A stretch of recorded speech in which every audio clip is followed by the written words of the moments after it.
Good day, dear students. Welcome to our module called Counseling and Learner Support 2. This is the presentation that goes for programs like B.Ed, CLS2 and also BESP 2LS241 for 2022. My name is Aina Simpson. My contact numbers is 0812457456. My email address is ainasimpson@gmail.com, and you are welcome to contact me between 1800 hours to 2000 hours should you have any queries regarding your studies. Welcome to Counseling and Learner Support subject content. I am your tutor and tutor marker for your assignment as well as the examination of this subject. I wish you all to be hardworking, dedicated and self-driven students, meaning that you are expected to be the person of your own studies. Nobody should push you or nobody should force you to do your study. This presentation will take you through the subject, the content, as well as how to respond to questions in terms of examinations. The presentation purpose is to highlight key areas of the subject content, improvement and strengthen responses to questions. It also touch base on the examination expectation, what is expected of you in examination. It emphasizes the importance of studying the entire study guide and also set a strong foundation for examination preparation. The presentation purpose continues. Work assessment are not only aimed at assessing module factual knowledge, but also assessing the ability of the student to apply knowledge in practical situations. So should you have questions, it does not mean that you only need to provide information that we have in the book, but you can also look for some sources to guide you in giving the correct answers or to enrich your information. Students need to understand exit learning outcomes and learning activities in each unit to prepare for assessment, assignment, or examination. This means that every unit has a learning exit learning outcomes and some activity somewhere either in the middle of the unit or at the end of the unit where a student is being tested. And when you come across these questions after you have read your unit, then you need to try and answer these questions either from the learning activities or also to remind yourself on the exit learning outcomes, just for you to know what did you read and if you can recall what you have read. That is the main idea. Know the meanings of the verbs, of the action verbs in the study guide in order to understand the question demand. In our study guide, we have, before the table of content, we have the information on different action verbs where you are explained as to when you are asked to discuss what is expected of you. When you discuss, you don't list, and when you are to describe, you don't discuss. If you are to critical analyze, then you have to give the proper information on what you have been asked.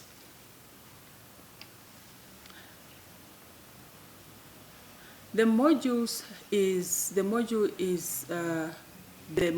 aim is to sensitize the teacher trainees to the psychological needs of learners.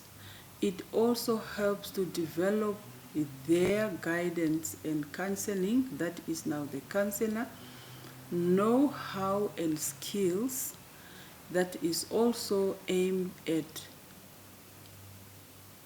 what skills one needs to have or expected to have. The counseling theories explain how features of modern life influence psychological well-being, and also the implementation of approaches in individual and group counseling. So what are the approaches needed for individual counseling and what do we need for group counseling? Those are the aims of the modules, and as they continue, the core functions of the counseling process. What are the core functions? What is the most important function of counseling process? Why do we need counseling? For example, relevant implementing skills and or techniques. And then also looking at principles and levels of crisis intervention. We are looking at the counseling interventions for underachievers and social issues. We are looking at features of career counseling, and we have upper primary and secondary learner support. Those are the aims of the module. Now we are looking at the key areas to emphasize during studies. You would need to emphasize on the following headings or the following areas.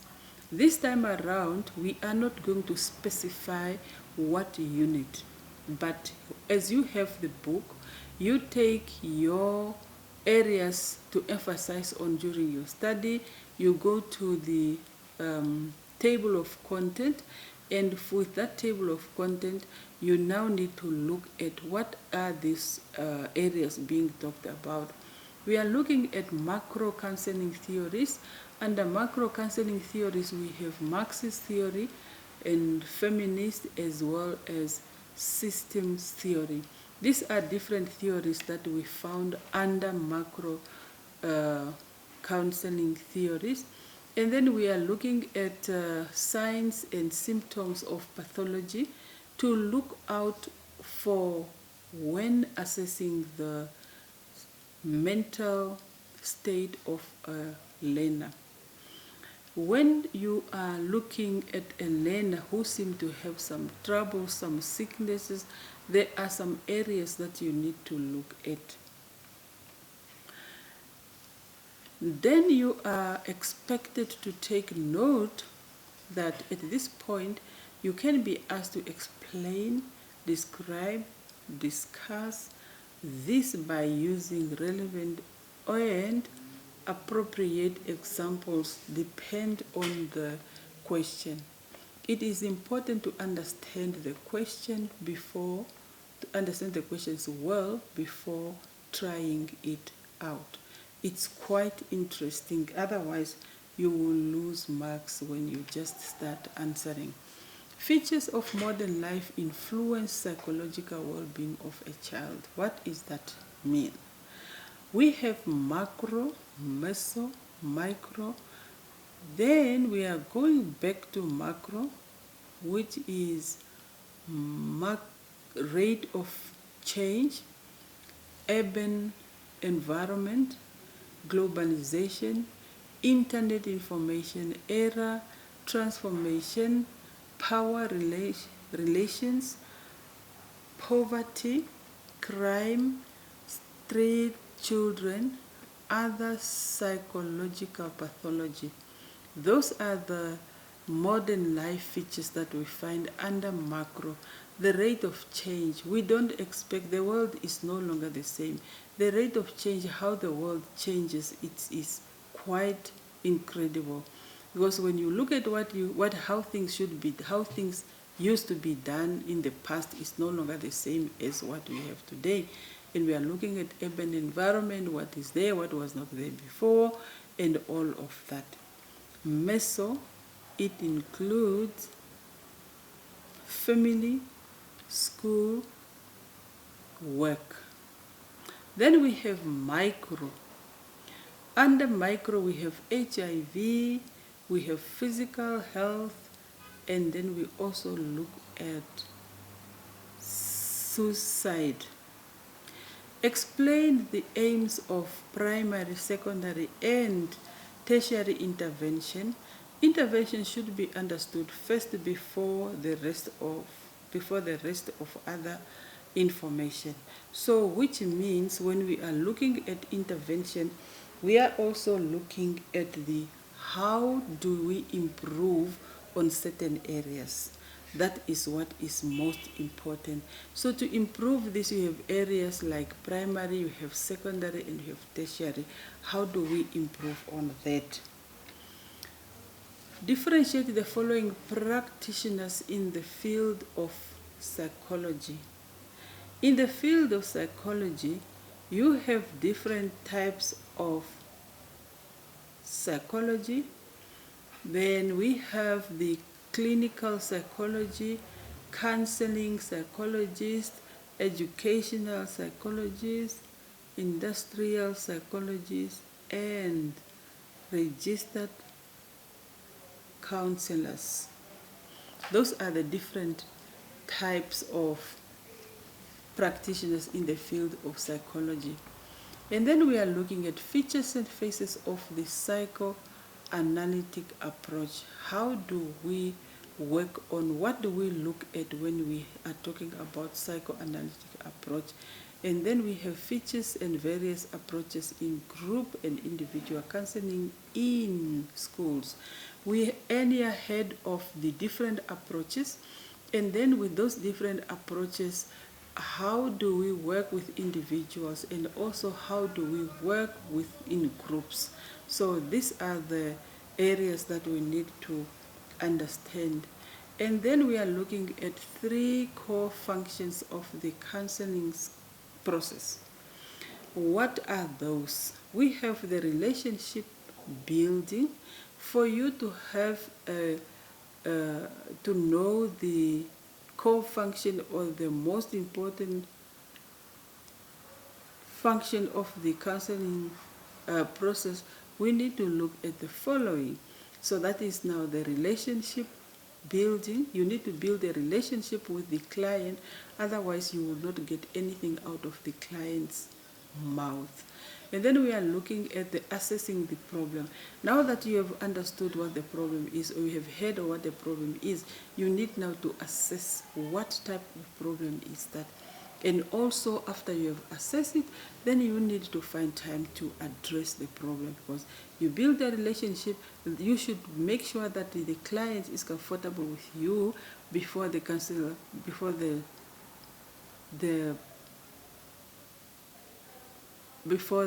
client open up with you.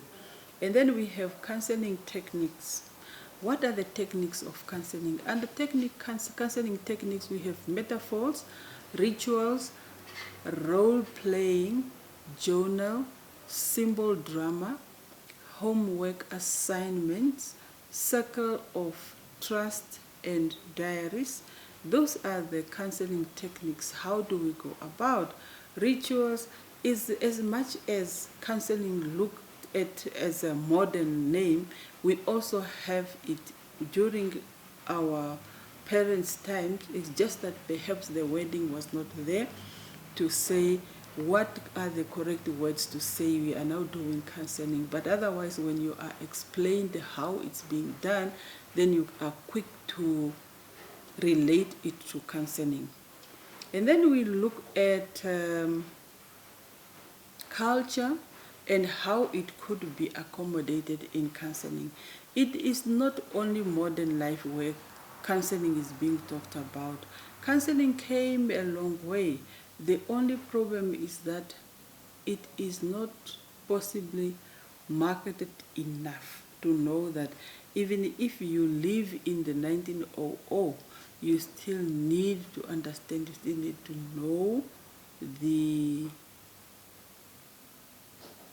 know the culture, and how do we accommodate culture into counseling. And again, the explanations, describe, discuss, this could become some of the questions that you will be asked, and we should make sure that you understand those keywords in the question. Understand crisis. What difficulties does your client face? And then we look at possible symptoms of people experiencing a crisis. When people experiencing crisis, when people experiencing difficulties, what are the symptoms? So that is what you need to understand first. And then we have 4 categories of types of crisis. Now that you understood what crisis is, and then you look at the symptoms, now we are to categorize them. What are they? Those are the different types that you need to mention. And also, what are the principles underlying crisis intervention? So we are looking at the improvement. How do you improve the situation? So those are there are principles that are underlying the crisis intervention. And then we have ethical guidelines for counseling. When we talk of ethical, we are looking at moral values. What are they? What is it that you should do as a counselor, and what is it that you should not do, and why should you not do it? Because we are being guided by guidelines. And then we have the level of crisis intervention. The levels of crisis intervention, you still need to look at the levels of difficulties that how can you improve on that. And then the ethical guidelines for school counselors, we have confidentiality, informed consent, record keeping, and then we also have competing ETC or competence ETC. Those are the guidelines that we need to follow as counselors. You need to make sure that you keep confidentiality. When you are told about something, you keep it for yourself. It is not to be told to other people. And should you get to a point where you need to tell someone, then you must get consent from the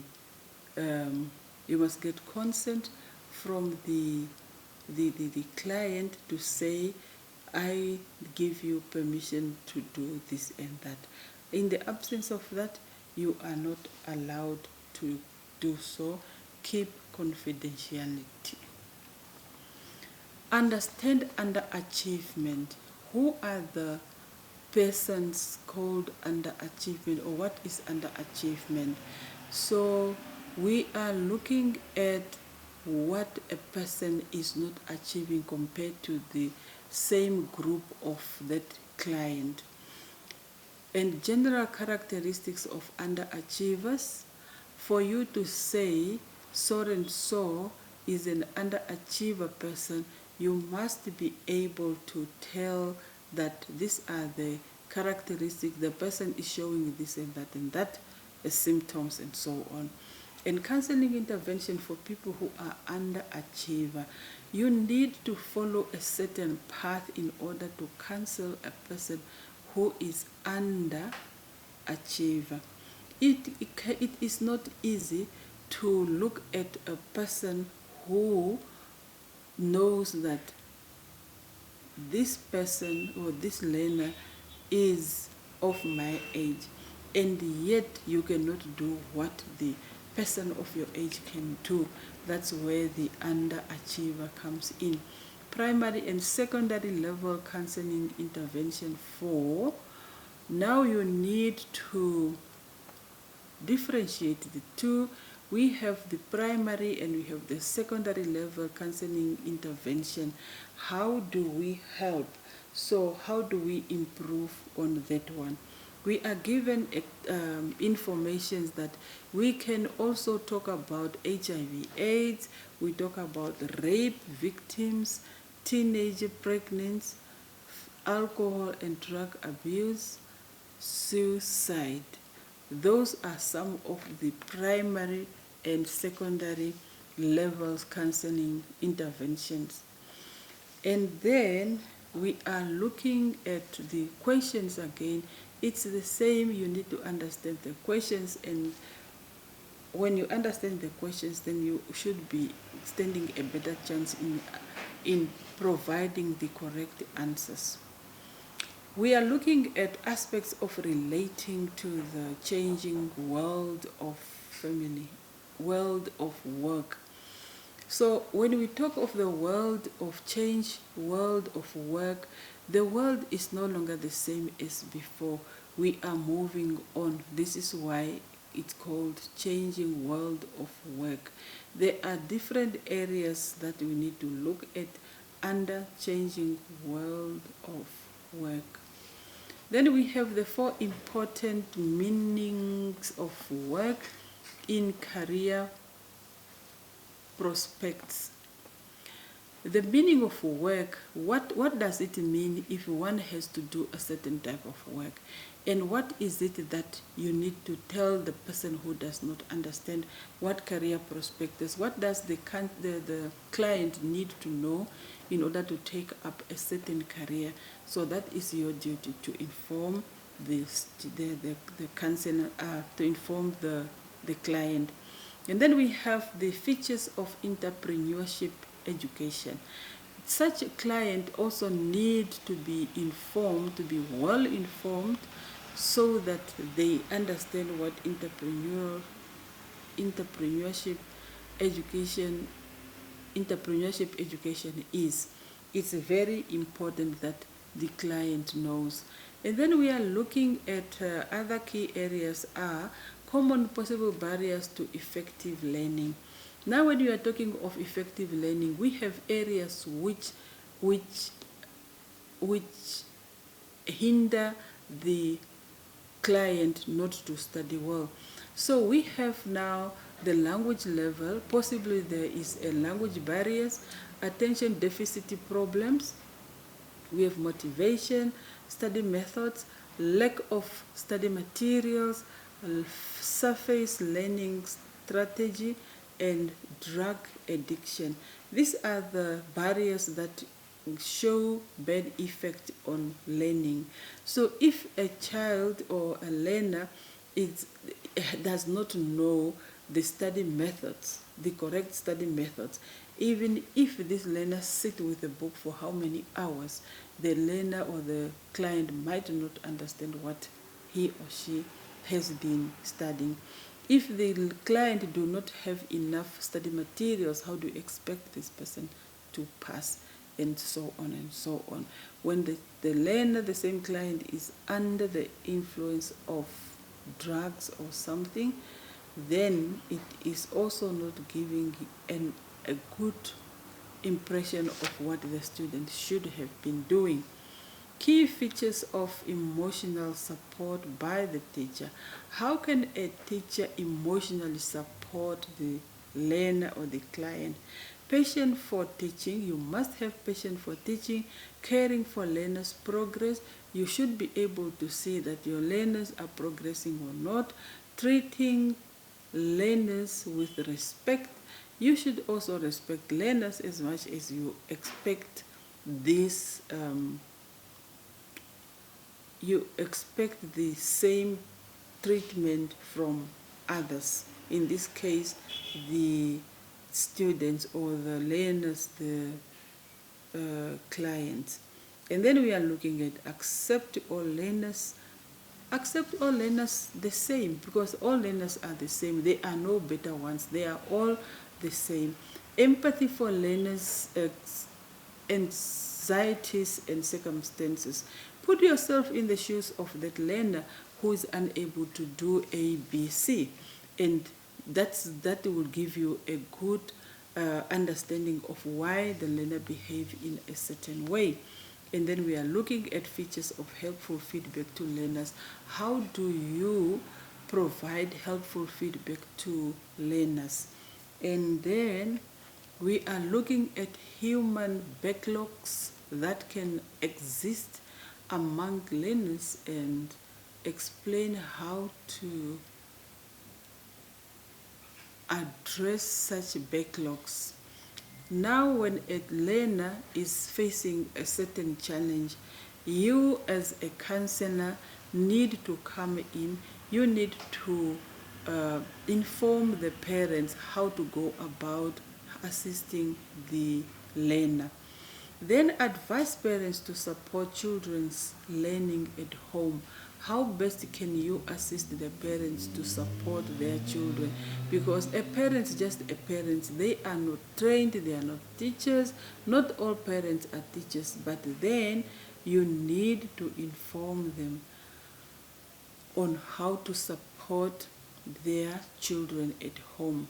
Convince learners about the importance of schooling. Some children, they do not really understand the importance of school. Hence, it is the duty of the counselor to speak to the parents so that the parents again sit with their learners to explain to them the importance of being in school.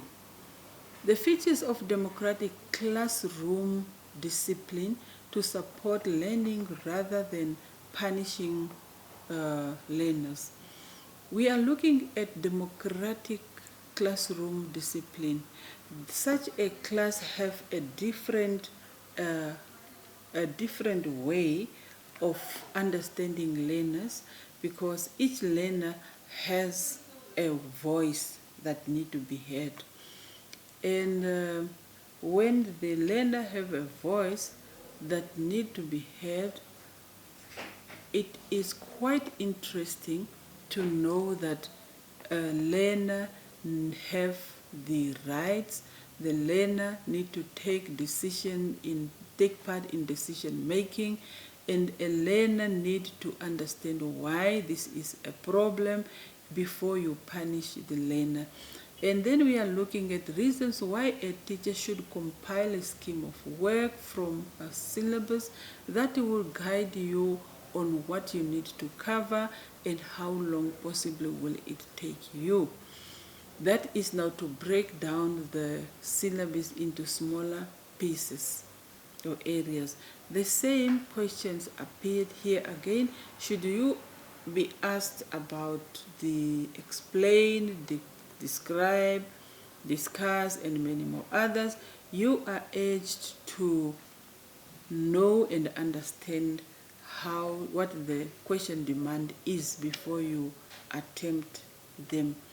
That brings us to the end of our presentation, but before we end, the question paper will cover different types of questions.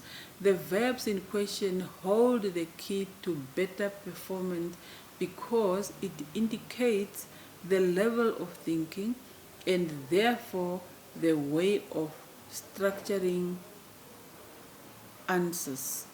It is very important when you do that. And then the assessment, we have a final pass mark of 50% is required, calculated by 60 of the examination mark and 40 of the semester or continuous assessment marks, and a sub-minimum of 50 marks must be attained in the examination, meaning that from your examination you need to score 60, and then from the assignment you need at least 40. Put together, it will give you a minimum, sub-minimum to your examination. That must be helpful. Your question paper will be 2 hours 30 minutes. The total question will be 120 marks, and examination covers all different questions like open-ended questions and also the questions that requires you to apply your knowledge, skills, and ideas about counseling. And examination, as we know, it has started to be online. That is going to continue. And students are kindly reminded to proofread answers before upload them to avoid losing marks. And there were some mistakes that were done, and I'm urging all students to look into this, that students are expected to make sure of the correct font size, Times Romans 12, Arial 10, not 14 and more. Also avoid using colors, and serious spelling mistakes should be avoided by all means, and long unnecessary statements or sentences misinterpretation of questions with limited answers. This should be looked at. It came from the previous examination, and for now it should be avoided for good. And you are free to contact the tutor marker on the times indicated. Wishing you good luck with your studies. Thanks.